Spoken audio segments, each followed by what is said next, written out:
नमस्कार दोस्तों, स्वागत है आपका पीसीबी ट्यूटोरियल्स फॉर नीट के लेक्चर नंबर 3 में। इससे पहले भी आपको लेक्चर नंबर 2 और लेक्चर नंबर 1 और एक इंट्रोडक्शन वीडियो दिया गया है, तो आप लोग पहले उसको देख लेंगे और उसके बाद उसी का कंटिन्यूएशन है ये लेक्चर नंबर 3, जिसमें आपको ट्रिगोनोमेट्री के जो बेसिक यूजेस हैं इन फिजिक्स, तो क्या क्या सब ट्रिगोनोमेट्रिकल बातें आपको मालूम होनी चाहिए, उसी का ये लास्ट पार्ट है। तो जिसमें हम लोग बात कर रहे हैं सम मोर बेसिक फार्मूलाज की। तो कुछ फार्मूले जो बच गए थे लेक्चर नंबर 2 के बाद, आपको वो सब देखिए यहाँ पर लिख दिया गया है। तो जैसे पहला हो गया sine square theta plus cos square theta equal to 1, सब लोग जानते हैं इसको। तो इसके आधार पर साइन स्क्वायर थीटा क्या लिख सकते हैं, 1 minus cos square theta. Cos square theta क्या लिख सकते हैं, तो 1 माइनस साइन स्क्वायर थीटा। इसी तरह का देखिए ये भी है, sec square theta minus tan square theta बराबर 1। और तो इस वजह से क्या हो जाएगा, टेन अगर इधर आता है तो सेक स्क्वायर थीटा बराबर 1 प्लस टेन स्क्वायर थीटा। और टेन स्क्वायर थीटा क्या बन जाएगा, तो सेक स्क्वायर थीटा माइनस 1। और इसी तरह से एक और है, cosec square theta minus cot square theta is equal to 1। तो कॉसेक स्क्वायर थीटा क्या बन जाएगा, 1 प्लस कॉट स्क्वायर थीटा, और कॉट स्क्वायर थीटा क्या बन जाएगा, तो कॉसेक स्क्वायर थीटा माइनस 1। तो आप यहाँ पर एक चीज़ पूछ सकते हैं कि ये कैसे हुआ। अगर मैं थोड़ा सा एक्सप्लेन करूँ इनको, तो थोड़ा ध्यान देना है। एक्सप्लेनेशन देखिए, इसके लिए आपको जो इंट्रोडक्शन वाले वीडियो में बताया था आपको, साइन थीटा आपने पढ़ा था P by H, okay. Cos theta आपने पढ़ा था बी बाई एच, है कि नहीं। और टेन थीटा आपने पढ़ा था पी बाई बी।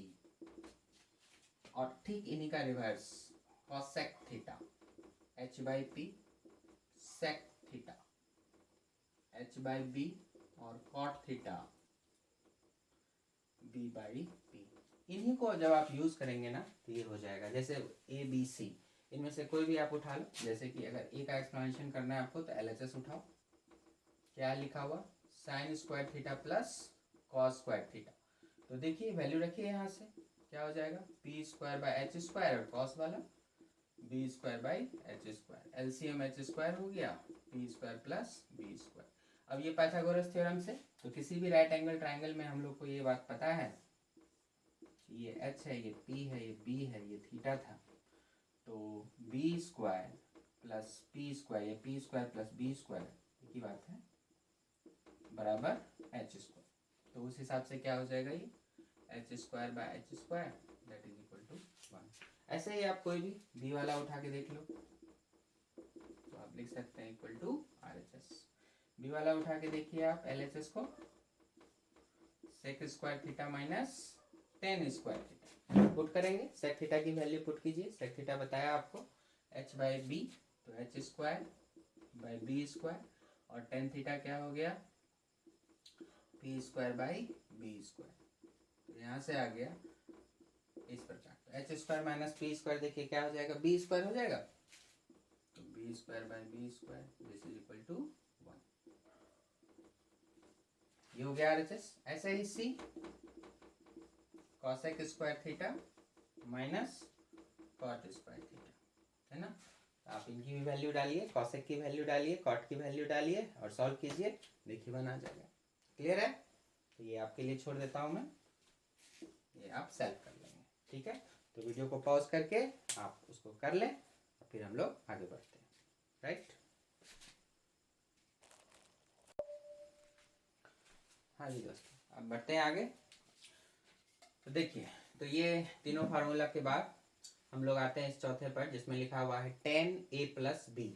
तो टेन ए प्लस बी का फार्मूला आपको tan A plus tan B by 1 minus tan A into tan B के रूप में याद रखना होगा। और उसी तरह से टेन ए माइनस बी अगर कहीं पर है, तो tan A minus tan B by 1 plus tan A into tan B. तो इस तरह से आपको रखना पड़ेगा इनको याद। अब कहीं कहीं यूज कर देते हैं, कुछ लोग पूछ देते हैं, या आप कभी भी किसी एग्जाम में बैठ रहे हो, टेस्ट दे रहे हो, तो वहाँ पर आगे आपको स्कूलों में या कहीं भी कि 1075 निकालिए। तो आपको मैंने पहले तो ऐसे बता रखा है कि साइन 75 कॉस 75 निकाल लिया जिन्होंने, तो डिवाइड करके वो निकाल सकते हैं ना।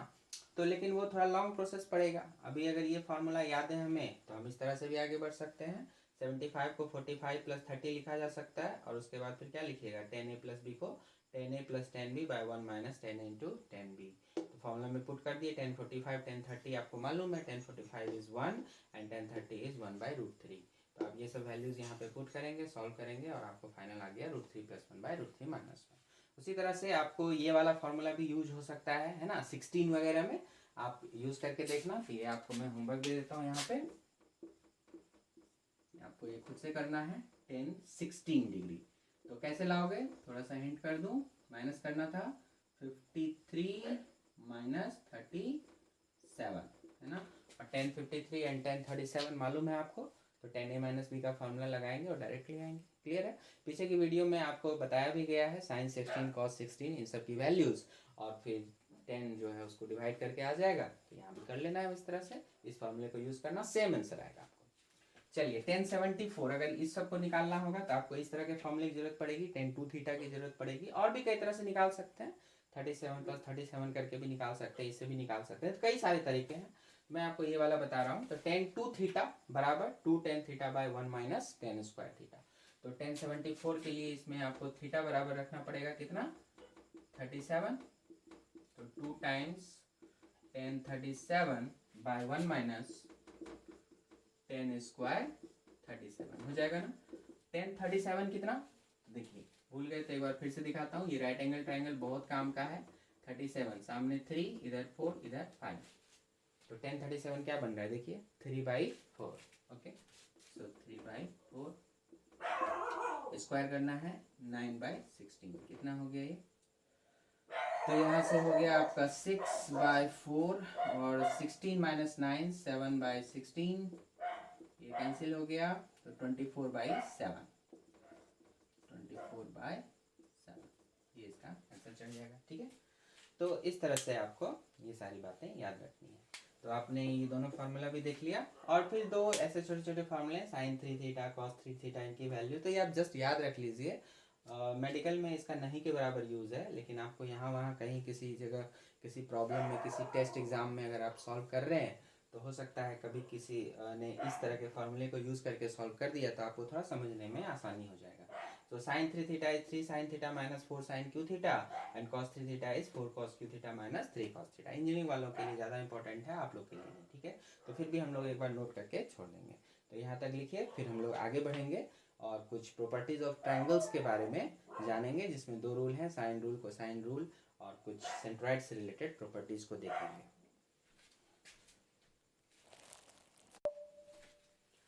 चलिए आगे बढ़ते हैं। Some basic properties of triangle, इनको प्रॉपर्टीज ऑफ ट्राइंगल भी बोलते हैं। उन्हीं में से कुछ बेसिक बातें हैं। एक है आपका साइन रूल के बारे में, इसको बोलते हैं साइन रूल, और दूसरा हम लोग पढ़ेंगे कोसाइन रूल के बारे में। देखिए साइन रूल में क्या हो रहा है, जैसे कोई भी आप एक ट्राइंगल ले लो, ठीक है, तो इसमें हो गया, इधर ए रख दिया मैंने नाम, बी हो गया, सी हो गया। ए के अपोजिट वाले साइड को स्मॉल ए से डिनोट किया, बी ए एंगल वाले अपोजिट साइड हो गए क्या स्मॉल बी, और ये अपोजिट वाला सी के अपोजिट स्मॉल सी, ऐसे करके हमने डिनोट किया।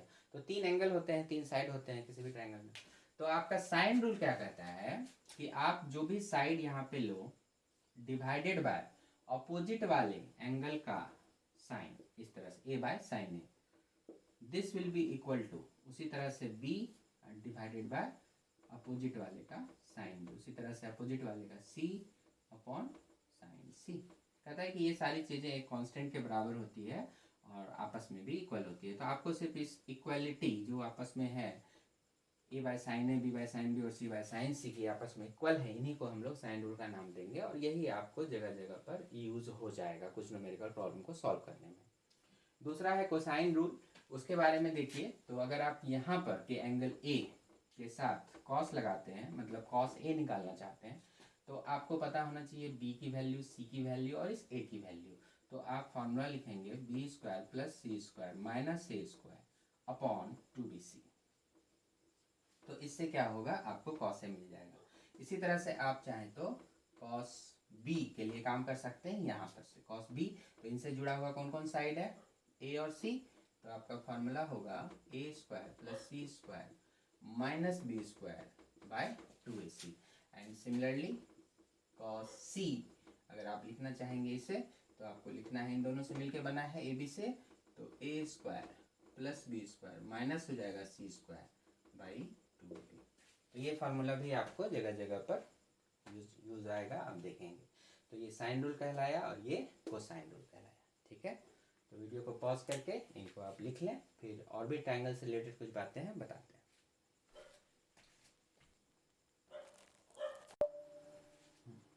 तो आगे बढ़ते हैं। तो देखिए ट्रायंगल में एक टर्म आएगा आपको सेंट्रॉइड, सेंट्रॉइड का टर्म। ये जो सेंट्रॉइड होता है, तो कोई भी ट्रायंगल जो है ना, उसमें जो भी मीडियंस बनते हैं उसका ही इंटरसेक्शन पॉइंट कहलाता है सेंट्रॉइड, है ना। सेंटर ऑफ ग्रेविटी भी बोल सकते हैं इसको। जो mg ग्रेविटी काम करता है ना, वो इसी सेंट्रॉइड पॉइंट पे काम करता है। खैर, तो आप देखिए इसमें जैसे हमने ABC एक ट्रायंगल बना दिया, तो अब BC का मिड पॉइंट हो गया D, तो A और D को ज्वाइन करना है, कर दिया। उसी तरह से AC का मिड पॉइंट हो गया E, तो B और E को ज्वाइन कर दिया।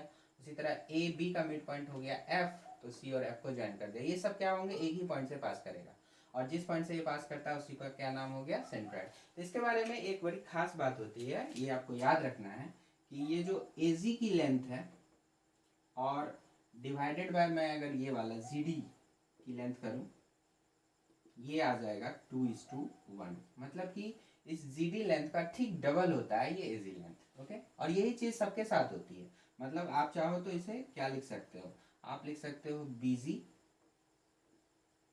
अपॉन G, और this same is true for CG upon GF। Okay, तो ये 2:1 के रेशियो में ये G पॉइंट मीडियन को डिवाइड करता है। ठीक है, ये बहुत इंपॉर्टेंट कॉन्सेप्ट है जो आपको याद रखना होगा और बार बार यूज होगा आपको फिजिक्स में। एक तो होगा आपको इक्विलेटरल ट्रायंगल के केस में यूज होगा, और कई बार आपको आइसोसेलेस ट्रायंगल के लिए भी यूज हो सकता है। तो कैसे हो रहा है आपका इक्विलेटरल ट्रायंगल के लिए यूज, जरा देखें आप। जैसे हमने एक इक्विलेटरल ट्रायंगल ड्रॉ किया, सबसे ज्यादा यही यूज होगा इक्विलेटरल ट्रायंगल वाला। और यहाँ पर क्या होगा, मीडियन जो आएगा एकदम सीधे वर्टिकल आ जाएगा, इस पे एकदम परपेंडिकुलर आ जाएगा, है ना। सिमेट्री है, सारे साइड्स क्या होते हैं इक्विलेटरल ट्रायंगल में इक्वल होते हैं। तो मान लीजिए ये A लेंथ का हमारा साइड बना, इस प्रकार से बन गया। और उसी तरह से यहाँ से लेके चले जाइए, इधर कट हो गया, और चाहे तो इसको भी इधर मिला दीजिए, तो ये हो गया। चलिए, तो हमारा ऐसा कुछ हो गया। अब हम समझ रहे हैं कि ये 2:1 के रेशियो में डिवाइड करता है।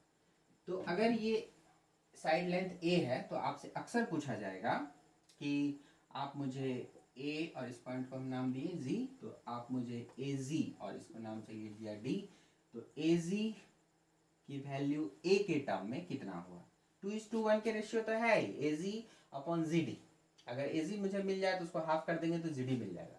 तो आपसे AZ पूछ ले, ZD पूछ ले, है ना, ये सब पूछा जा सकता है। तो यहाँ पर मैं लिख देता हूँ, इफ कोई भी साइड लेंथ जैसे A बराबर A, और ये हो गया आपका साइड लेंथ, और ये हो गया हमारा इक्विलेटरल ट्रायंगल, तो हमें दिखाया गया है। तो हमें ये दोनों फाइंड करना है ना। तो कैसे कर सकते हैं इसको, तो देखिए सो सिंपल। यहाँ पर जो ये कट होगा, तो आप देखिए इक्विलेटरल ट्रायंगल में सारे एंगल कितने के होते हैं, इंटरनल एंगल 60 डिग्री के। तो ये जो कट करेगा ना, ये बिल्कुल हाफ हाफ कट करेगा। ओके,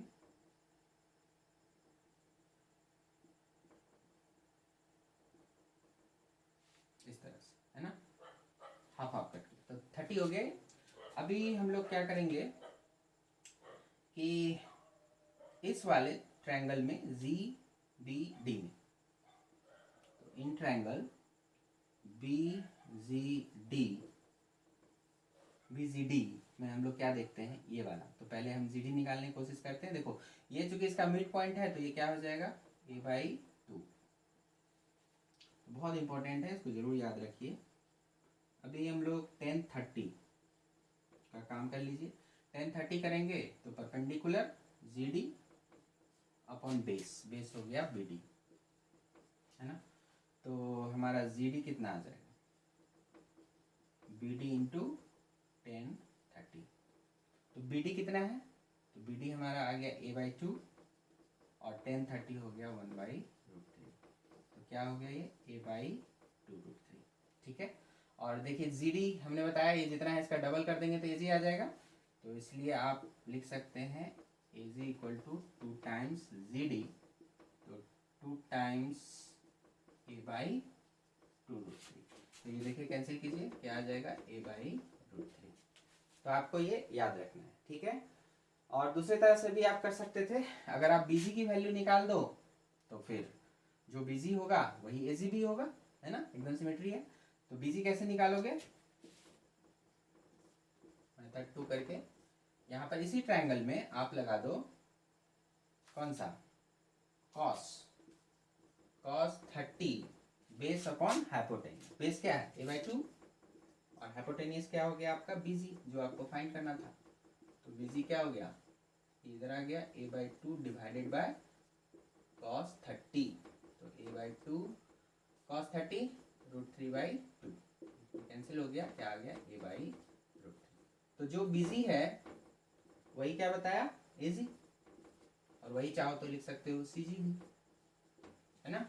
तो इस तरह से हम लोग निकाल सकते हैं। तो किसी इक्विलेटरल ट्रायंगल के लिए आप देख सकते हैं कि आपको जो ए से लेकर के सेंट्रोइड, किसी भी वर्टिसेस से लेकर के उसके सेंट्रोइड के बीच की दूरी कितनी हो जाएगी a/√3, और सेंट्रोइड से लेकर के ये बेस परपेंडिकुलर की दूरी यहाँ पे डी तक जी डी या जी डी कहिए, या जी से ये वाला पॉइंट, जी से ये वाला पॉइंट, ये सब इक्वल हो जाएगा उसका आधा, मतलब a/2√3, ठीक है। तो इसको डायरेक्ट याद रखना है आपको, और ये बहुत बहुत इंपॉर्टेंट है, आपको 11th क्लास में भी काफ़ी हेल्प करेगा, 12th में भी, ओके। तो जगह जगह इसका हेल्प आपको पड़ेगा, तो इसे अच्छे से याद कर लीजिए। आगे बढ़ते हैं, यहाँ तक नोट कर लीजिए अच्छे से। आइए दोस्तों आगे बढ़ते हैं। तो यहाँ पर हम लोग अब बात करेंगे रेडियन की। तो रेडियन क्या होता है, तो actually this is the SI unit of angle. Angle को जो आप नापते हैं ना, उसका एसआई यूनिट होता है रेडियन, है ना।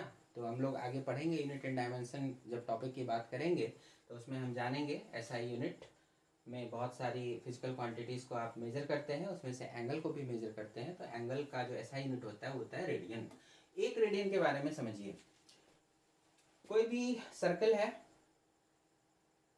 जो मान लीजिए आर रेडियस का है, ठीक है। तो इसी आर लेंथ के बराबर यहाँ पर ये कॉर्ड है ना, ये वाली लंबाई भी अगर आर के बराबर हो जाए तो फिर ये जितना एंगल बनाएगा सेंटर पर वही एंगल हो जाएगा 1 रेडियन, ओके।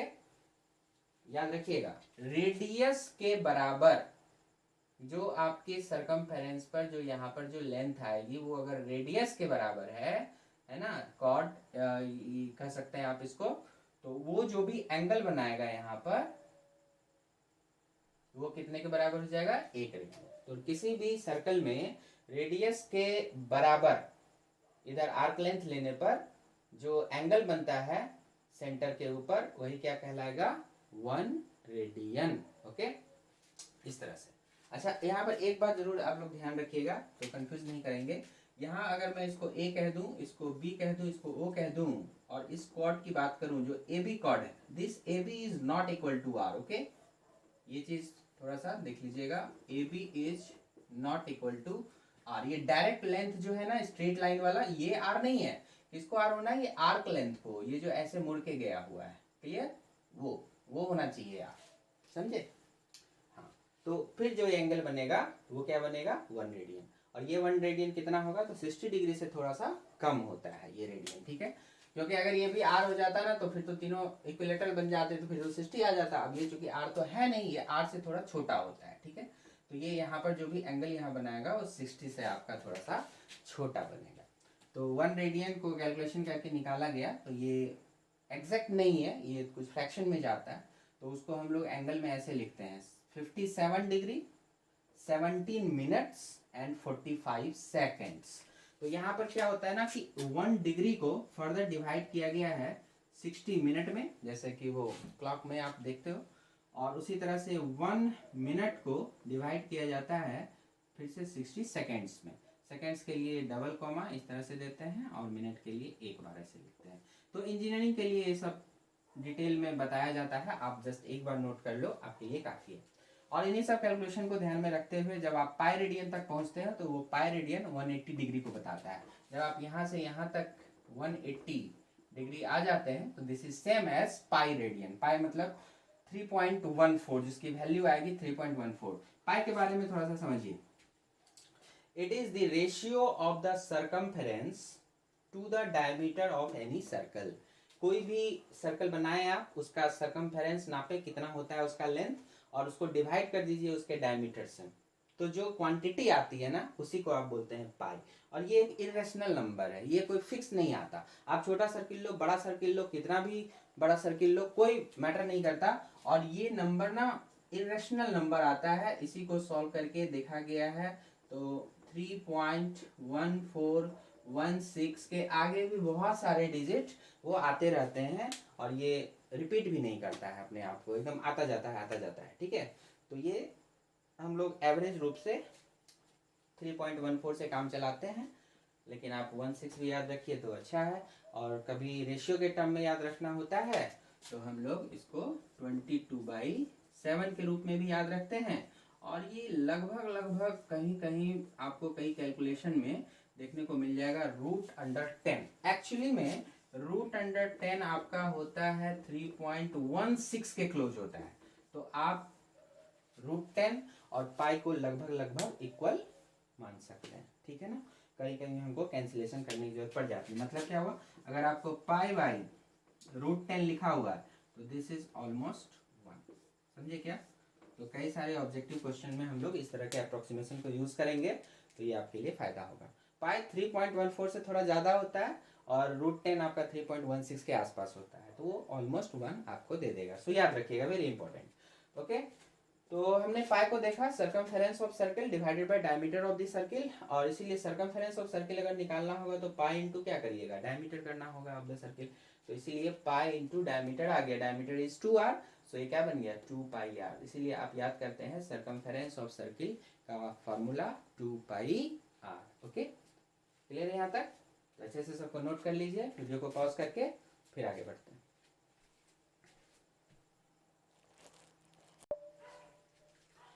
क्लियरली, तो अभी आपने सीखा कि पाई रेडियन हमारा 180 डिग्री के बराबर हुआ, या फिर 180 डिग्री को क्या कह सकते हो आप, पाई रेडियन। तो आपको अगर मैं कहूँ कि ठीक है 180 डिग्री अगर पाई रेडियन हो गया, तो मुझे बताएं 90 डिग्री को आप पाई में क्या रिप्रेजेंट करेंगे। So simple, 90 pi by 2। तो इसी तरह से आपको कुछ भी पूछा जा सकता है, जैसे कि 360 डिग्री को क्या रिप्रेजेंट करेंगे, तो क्या ऑफकोर्स 2 से मल्टीप्लाई करिए 2 पाई, है ना। और उसका रिवर्स भी दिया जा सकता है आपको, जैसे कह देगा कोई पाई बाई 4 कितना डिग्री है लिखा हुआ बताइए, तो पाई की जगह क्या रखना है 180 डिवाइड बाय 4 करना है, बोलिए क्या आ जाएगा, ऑफ कोर्स 45 आ जाएगा, है ना। तो इस तरह से दोनों को एक दूसरे में आप कन्वर्ट कर सकते हैं, राइट। तो यहाँ पर हम लोग ये देख रहे हैं कि पाई रेडियन इज 180 डिग्री, तो 1 radian is 180 by pi degree. Okay, और आपको अगर इसीलिए अगर कुछ बोलेगा x रेडियन को डिग्री में कन्वर्ट करें तो क्या करना है 180 by pi into x degree. Clear? अब जैसे कोई बोलेगा 2 रेडियन कितना हुआ, तो 2 रेडियन तो 180 बाई पाई इंटू 2, है ना, 360 by pi degree and so on. तो कुछ भी बताया जा सकता है। और इसी तरह से इसका रिवर्स भी देखिए, pi 180 degree is equal to pi radian, तो 1 degree equal to pi by 180 radian, है ना। और अब आपको कोई कहेगा थीटा डिग्री दिए हुए उसको रेडियन में बदलिए, तो पाई by 180 into theta radian. Okay, ठीक है। तो ये वाला ज्यादा यूज होता है, जैसे 60 डिग्री दे दिया, कैसे करोगे, पाई बाय 180 इंटू 60, कट करो 3 आ जाएगा, क्या कहेंगे पाई बाय 3 रेडियन। ठीक है, तो हम चाहते हैं जो स्टैंडर्ड एंगल्स थे आपके पास, मैंने बताया था आपको, तो उन सबको आपको पाई में रखना है। तो एक छोटा सा होमवर्क आपके लिए होगा, तो इसको आप जैसे 15 डिग्री पर बात किए थे, तो वो बताएं कि वो पाई में कितना लिखा जाएगा। 15 डिग्री, 30 डिग्री, है ना, 45 degree, 90 degree, 60 degree, then 90 degree, और भी बताया गया था आपको 120 डिग्री, 135 डिग्री, है ना, और 150 डिग्री, 180 डिग्री, 210, 15 जोड़ना था ना, 225, 240, 270, और उसी तरह से आगे बढ़ जाइए 300, 315, 330 एंड 360। तो इन सबको आपको पाई में लिखना है। तो वीडियो को पॉज करें और इन सब की वैल्यू आप पाई में अभी के अभी भर दीजिए, तो मैं कुछ बता दूंगा। देखिए, तो आई होप कि आपने कर लिया होगा। तो इनमें से कुछ मैं बता देता हूँ। देखिए, जो स्टैंडर्ड वाला है उसे हमेशा याद रखिएगा। जैसे 30 डिग्री है, आप फार्मूला में रख सकते हैं, नो प्रॉब्लम। आप जानते हैं कि ये theta degree is how much, तो यहाँ पर आप रखते जाएंगे, सॉल्व करेंगे, आपको आता जाएगा। मैं आपको थोड़ा सा ये बता रहा हूँ, जैसे 90 डिग्री आप नहीं भूल सकते, है ना, 180 आप नहीं भूल सकते, दिस इज पाई, 360 इज 2 पाई। तो ऐसे ही क्या करना है आपको, जैसे ये 30 डिग्री पाई/6 आ जाएगा, ये पाई/4, और ये आ जाएगा पाई/3, है ना। अब देखिए, ये इसका ठीक आधा है, मतलब 2 से डिवाइड करना है, 12, ऐसे हो जाएगा। तो ये चीज़ अगर हमको याद है ना, 30, 45, 60, 90, तो देखिएगा ये सब इन्हीं सब के मल्टीपल्स में ज़्यादातर आ जाएंगे, तो उससे आपको आसानी से हो जाएगा। जैसे 120 60 का मल्टीपल हुआ, तो 60 × 2, यहाँ पर देखिए पाई/3 है, तो क्या हो गया 2 पाई/3। एक तो है कि आपने जो फॉर्मूला से बनाया वो भी सही है। दूसरा, अगर मुझे ये कुछ याद है ना, तो इससे मुझे डायरेक्ट आ जाता है। 135 जरूर 45 को कितने से गुना करूँ कि आ जाए, देखिए तो 3 से गुना करेंगे, आ जाएगा क्या, इंटू 3 करिए, आ जा रहा है। तो 45 था इतना, तो इसमें 3 हो जाएगा, 3 पाई/4, है ना। 150 किसको क्या करें, यहाँ पर 30 × 5 कर दोगे, आ जाएगा, तो क्या हो जाएगा 5 पाई/6। 210 कैसे लाऊं 210 को, किसी न किसी को तो गुना भाग करने से आएगा ना। तो 30 × 7, है ना, 7 पाई/6, 225 यहाँ पर आ जाएगा, ठीक है। 5 टाइम्स गुना करेंगे तो आ जाएगा, तो 5 टाइम्स, तो 5 पाई/4 एंड सो ऑन, ठीक है। ऐसे ही अब ये आ गया, तो देखिए इसको डबल कर लीजिए, है ना। तो इस तरह से ये 135 का डबल साफ दिख रहा है आपको, तो इसका डबल करोगे आप, तो 2 करोगे तो ये कट जाएगा, तो 3 पाई/2 ऐसे ही हो गया, है ना। इसको भी डबल कर लीजिए, यहाँ पे डबल करेंगे तो ये 3 हो जाएगा, 315, 315, 45 में जरूर आएगा वो। तो 45 को कितने बार गुना किया जाए तो वो हो जाएगा, बताइए, 315, 45, तो 7, यस 7, तो 7 पाई/4। तो इस तरह से भी आप पकड़ सकते हैं। चलिए, एक लास्ट बच गया, उसको भी कुछ, उसको भी कर ही लिया जाए। तो वो किस में मिलेगा, इसमें मिलेगा 60 में, 60 में मिलेगा, कहाँ मिलेगा ढूंढिए, नहीं कुछ तो यहाँ तो मिल ही जाएगा 30 में, 11 टाइम्स, तो 11 पाई/6। बाकी आप वहाँ रख करके भी सॉल्व करेंगे तो ही आएगा, ठीक है। तो देखिए, वीडियो को पॉज करके आप सारे आंसर्स को अपना मैच कर लीजिए, फिर हम लोग फटाफट आगे बढ़ते हैं। हाँ जी दोस्तों, देखिए इसमें जैसे कोई ट्रिगोनोमेट्रिकल एक्सप्रेशन आपको दिया हुआ रहेगा, y = a sin theta plus minus b sin theta, a कोई भी नंबर हो सकता है, b कुछ भी नंबर हो सकता है, थीटा कोई भी एंगल, एक कॉस में लीजिए, एक a sin theta into b cos theta. तो फिर उसमें आपको क्या पूछा जाता है कि आपको कहेगा कि फिर बताइए इसकी मैक्सिमम वैल्यू क्या है ना, और इसकी मिनिमम वैल्यू क्या है। एक रहेगा साइन में, एक रहेगा कॉस में, इनके कॉफिशिएंट्स a हो गए साइन के, b के हो गए कॉस के हो गए b, और प्लस माइनस ये कुछ भी रह सकता है यहाँ पे। तो इस केस में आप पहली बात तो याद रखिए, -√a² + b² यहाँ से लेकर के प्लस ऑफ √a² + b², इस y की जो वैल्यू होती है ना, वो इनके बीच में लाई करती है। एसएचएम जैसे टॉपिक में आपको ये बहुत काम देगा। आइए थोड़ा सा इसके एक्सप्लेनेशन को देखें। कि क्यों ऐसा किया हमने। तो थोड़ा सा मैथमेटिक्स है, ध्यान दीजिएगा। हमको क्या गिवन है, y बराबर a sine theta plus minus b cos theta.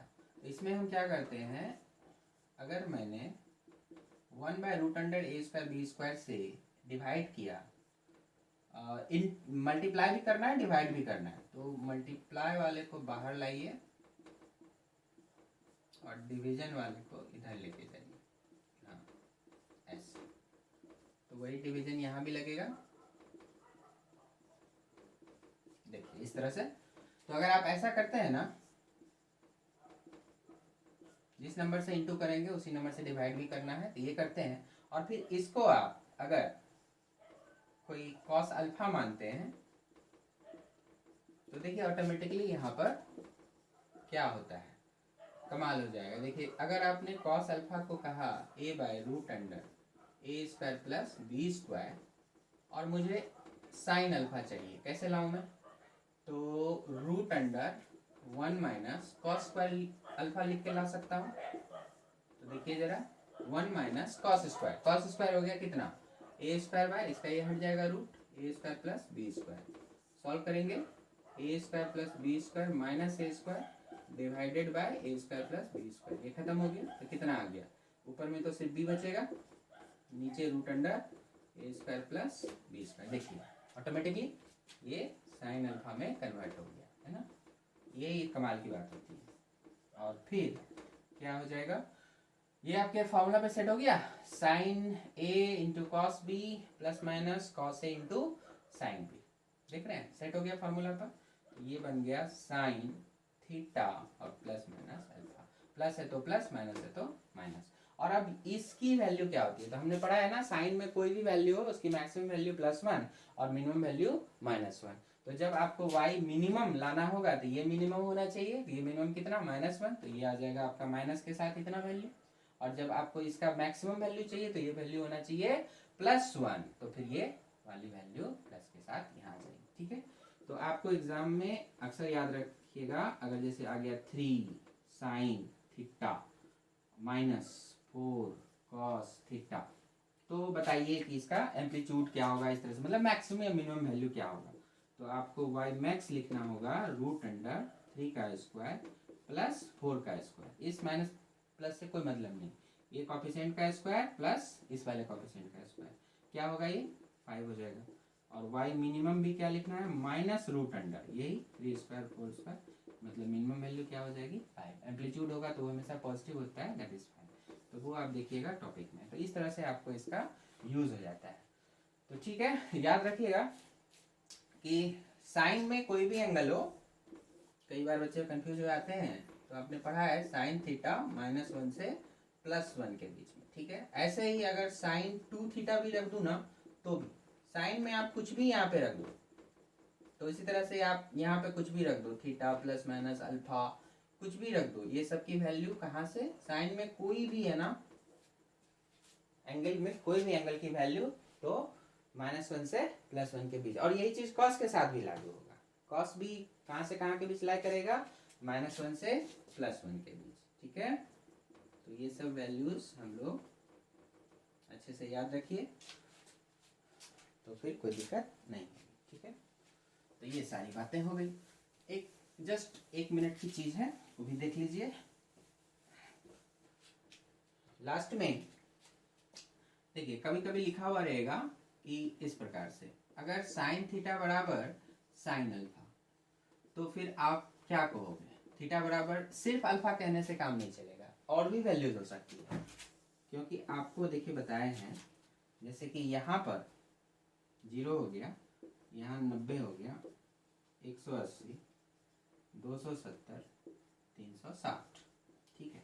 अब आपने कुछ कहा, इससे मैं एग्जांपल ले लेता हूँ, इसके अलावा भी कोई वैल्यू होगी, ठीक है। कैसे, तो मान लीजिए जैसे हमने कहा कि आप लोग कोई वैल्यू से आपको ज़्यादा अच्छा समझ में आएगा, तो थीटा की मैं वैल्यू ले लूँ एक, साइन थीटा, जैसे कि मान लीजिए आप लिए हाफ, ठीक है। तो हाफ को आपने क्या कहा, साइन 30, तो आप कहोगे थीटा बराबर सर 30, ठीक है, क्लियर है। लेकिन ये सिर्फ 30 नहीं होगा, क्यों, तो आपको देखो बताए थे कि अगर यहाँ पर 30 की वैल्यू ये जैसे हाफ आती है तो इधर भी तो है, इधर जितना एंगल बनेगा इधर से भी उतना एंगल बन जाता है। तो इधर से 30 तो उधर से 150, ये वाला वैल्यू 150, तो 150 पर भी तो ये हाफ ही आता है। साइन में तो ऊपर वाले सारे पॉजिटिव होते, बताया था आपको। तो ये क्या होगा, हाफ। यहाँ भी तो आपका सिर्फ ये नहीं चलेगा, क्या चलेगा, 150 भी आएगा। ठीक है, अब इधर वाले का वैल्यू नहीं आएंगे क्योंकि इधर सब निगेटिव में होते हैं। फिर वापस आओगे तो 360 प्लस 30 इस तरह से। लेकिन कम से कम एक राउंड फिगर में हम लोग को 0 से लेकर के 360 के बीच जो है, अगर और भी कोई वैल्यू आती है तो वो जरूर लिखना चाहिए। तो कभी कभी होता है student sine theta equal to जैसे हाफ लिखा हुआ है तो वो सिर्फ 30 लिख के निकल जाते हैं, लेकिन नहीं, 30 के साथ साथ और क्या हो सकता है, 150 भी। Both are correct. ओके, तो ये सब चीज़ थोड़ा सा ध्यान में रखेंगे। तो मैथमेटिकल टूल्स में आपको ट्रिगोनोमेट्री के पार्ट से जो है वो लगभग इतना ही है। बाकी जो कुछ ग्राफ्स होते हैं साइन थीटा के, कॉस थीटा के, फिर minus sine theta, minus cos theta और इन सब रिलेटेड चीज़ों के, तो वो ग्राफ हम लोग अलग से कोऑर्डिनेट सेक्शन जब पढ़ेंगे और वहाँ पर लास्ट में ग्राफ की बात करेंगे तो उसी में हम लोग ये वाला ग्राफ भी साइन थीटा कॉस थीटा का डिस्कस कर लेंगे। ठीक है, इनकी मेनली बात ये ध्यान रखनी, -1 से +1 के बीच sine theta cos theta line काटता है। ओके, तो this is all about trigonometrical concepts used for physics। Okay, तो इतने तक आप अच्छे से लर्न कीजिए, फिर हम लोग नेक्स्ट वीडियो में आगे की बात करेंगे, अलजेब्रा वगैरह से देखते हैं। ओके, थैंक यू, अच्छे से पढ़िए। और जो चैनल पे नए हैं चैनल को थोड़ा सब्सक्राइब कर दीजिएगा, पढ़ाई समझ में आ रही है तो लाइक बटन दबा दीजिएगा। तो इतना ही एक्सपेक्ट करेंगे आपसे, और अच्छे से पढ़िए। ठीक है, खाओ पियो मस्त रहो, ऑल द बेस्ट।